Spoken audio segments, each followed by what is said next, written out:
আজকে 17 জুলাই একটা ঐতিহাসিক দিন।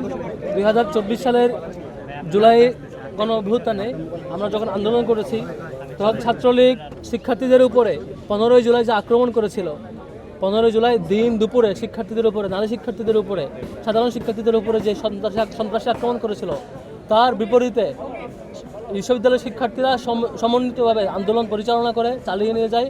এবং আমাদের ঐতিহাসিক স্মৃতি হচ্ছে আমরা ঢাকা বিশ্ববিদ্যালয়ের প্রত্যেকটা হল থেকে ছাত্রলীগকে আমরা তাড়িয়ে বের করেছিলাম। আজকে সেই ঐতিহাসিক দিন, যেই দিনে রাতব্যাপী অভিযানে ছাত্রলীগ হল থেকে পালাতে বাধ্য হয়। তাদের প্রত্যেকটা হলে সশস্ত্র অবস্থান থাকা সত্ত্বেও শিক্ষার্থীদের সমন্বিত প্রতিরোধের মুখে তারা তাদের সশস্ত্র গ্রুপ সহ সকল নেতাকর্মী হল থেকে পালাতে বাধ্য হয়।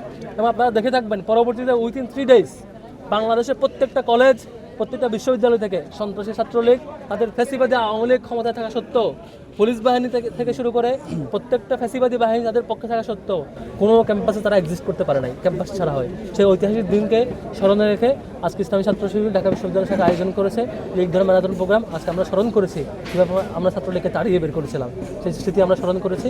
এটি একটি রিমাইন্ডার প্রত্যেকটা ছাত্র সংগঠনের জন্য, যারা আবার হল দখল করতে চায়, যারা আবার নির্যাতন করতে চায়, যারা আবার গণরঙ্গেশন ফিরাতে চায়, অথবা যারা শিক্ষার্থীদেরকে কন্ট্রোল করতে চায়, দাস বানানোর প্রকল্প যারা হাজির করতে চায়, তাদেরকে যাতে একটা রিমাইন্ডার স্বরূপ দেওয়া যায় যে লিগকে আমরা এমন করে হল থেকে তাড়িয়েছিলাম।